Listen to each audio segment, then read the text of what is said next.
Hello friends, आज का हमारा टॉपिक है टाइप्स ऑफ वोल्केनो यानी ज्वालामुखी के प्रकार। तो जैसा कि ज्वालामुखी के फर्स्ट वीडियो में हमने समझा था ज्वालामुखी क्या है, ज्वालामुखी से रिलेटेड सारी बातों को हमने उस वीडियो में समझा था। तो चलिए आज हम टाइप्स ऑफ वोल्केनो के बारे में समझते हैं। तो टाइप्स ऑफ वोल्केनो को समझने से पहले एक बार देख लेते हैं ज्वालामुखी क्या है। तो ज्वालामुखी उस छिद्र या दरार को कहा जाता है जिससे गर्म लावा, धूल, गैस, राख, पत्थर के टुकड़े इत्यादि भूगर्भ से पृथ्वी की सतह पर आते हैं, तो उसे हम ज्वालामुखी कहते हैं। तो जब ज्वालामुखी का इरप्शन होता है तो उसकी प्रक्रिया और समय में काफी अंतर पाया जाता है। जैसे कुछ ज्वालामुखी जो होते हैं विस्फोट के बाद तुरंत शांत हो जाते हैं, तो कुछ ज्वालामुखी बहुत समय तक एक्टिव रहते हैं। कुछ ज्वालामुखी होते हैं जो बहुत तेज भयंकर विस्फोट के साथ भूपर पट्टी को तोड़कर एक छिद्र से बाहर आते हैं, तो कुछ ज्वालामुखी दरारों के माध्यम से शांति से बाहर आ जाते हैं। इसी तरह और भी ज्वालामुखी होते हैं जिनमें काफी अंतर पाया जाता है। जैसे कोई कुछ समय के लिए शांत हो जाते हैं तो कोई ज्वालामुखी कुछ समय के बाद एक्टिव हो जाते हैं। किसी से अत्यधिक लावा निकलता है तो किसी से कम लावा निकलता है। इन्हीं कारणों से फ्रेंड्स ज्वालामुखी को दो भागों में बांटा गया है।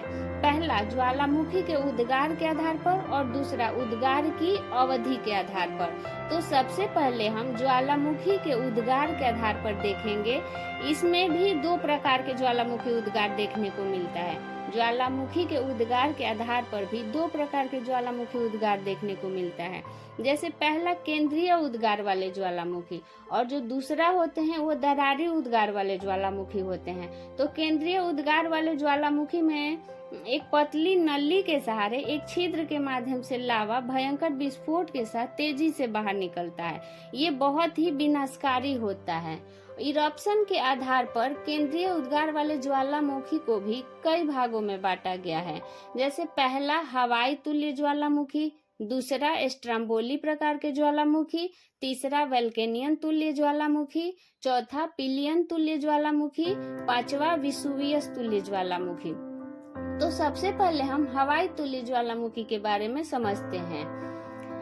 इस ज्वालामुखी में लावा पतला होता है और गैसों की तीव्रता भी कम होती है, जिसके कारण उद्गार शांत ढंग से होता है तथा विस्फोट भी मामूली होता है, कम होता है। जब गैसों के साथ लावा के छोटे छोटे लाल पिंड ऊपर आते हैं तो तेज हवा के कारण लावा के अंश लंबे चमकीले धागे की तरह हो जाते हैं, जिसे हवाई द्वीप के लोग पेले के बाल कहते हैं।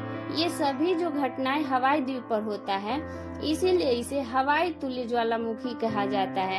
एग्जाम्पल में किलायु ज्वालामुखी। दूसरा चलिए देखते हैं स्ट्रम्बोली प्रकार के ज्वालामुखी।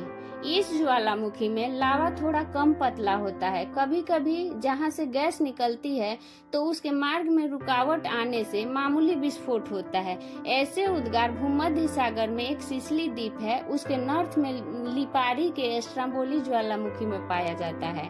तीसरा हो गया वल्केनियन तुल्य ज्वालामुखी।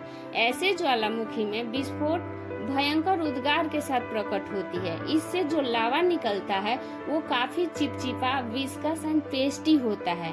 इसके विस्फोट के बाद राख, धूल से भरी गैसें काले बादलों की तरह बहुत ऊंचाई पर ऊपर उठती है, जो फूल गोभी की तरह दिखाई देती है।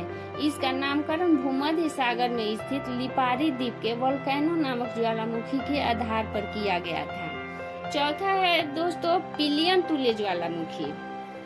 ये ज्वालामुखी सबसे अधिक विनाशकारी होते हैं क्योंकि इसमें उद्गार बहुत ज्यादा विस्फोटक एवं भयंकर होता है। इससे जो लावा निकलता है वो बहुत अधिक चिपचिपा होता है। इससे निकलने वाला लावा ढाल के सहारा एवलांच की तरह प्रवाहित होते हैं, जिसे ग्लोइंग क्लाउड कहा जाता है। 8 मई 1902 को पश्चिमी द्वीप समूह के मार्टिनिक द्वीप पर पीली ज्वालामुखी में बहुत भयंकर उद्गार हुआ था, जिससे निकले नुइस आर्दंते से सेंट पियरी नामक नगर पूरी तरह नष्ट हो गया था। ऐसे ही 1883 में जावा एवं सुमात्रा के बीच स्थित सुंडा जलडमरू मध्य में क्राकातोआ ज्वालामुखी का उद्गार हुआ था, जिसके कारण भयंकर भूकंप आया था, जिससे समुद्र में 120 फीट लंबी ऊंची लहरें उठी थी। हिबक हिबक ज्वालामुखी जो फिलीपींस में है, पिलियन तुल्य ज्वालामुखी ही है। पांचवा, विषुवत तुल्य ज्वालामुखी। ये ज्वालामुखी वल्केनियन प्रकार के ज्वालामुखी की तरह होते हैं। अंतर बस इतना होता है कि इसमें गैसों की तीव्रता के कारण लावा भयंकर विस्फोट के साथ निकलता है। इसमें ज्वालामुखी बादल का आकार फूल गोभी की तरह होता है। इसका उद्गार विषुवत में हुआ था, जिसे पहली बार प्लिनी महोदय ने रिकॉर्ड किया था। इसलिए इस ज्वालामुखी को प्लिनियन टाइप वोल्केनो भी कहते हैं। तो फ्रेंड्स, ये था केंद्रीय उद्गार वाले ज्वालामुखी। और अब चलते हैं दरारी उद्गार वाले ज्वालामुखी की तरफ। देखते हैं आखिर दरारी उद्गार वाले ज्वालामुखी क्या हैं। तो जब लावा के साथ गैस कम होती है तो धरातल पर एक दरार पड़ जाता है। इसी दरार से लावा शांति से बाहर निकलता है। ये लावा पतला होने के कारण चारों तरफ फैल जाता है, जिससे पठार का निर्माण होता है, जैसे कोलंबिया का पठार, दक्कन का पठार इत्यादि।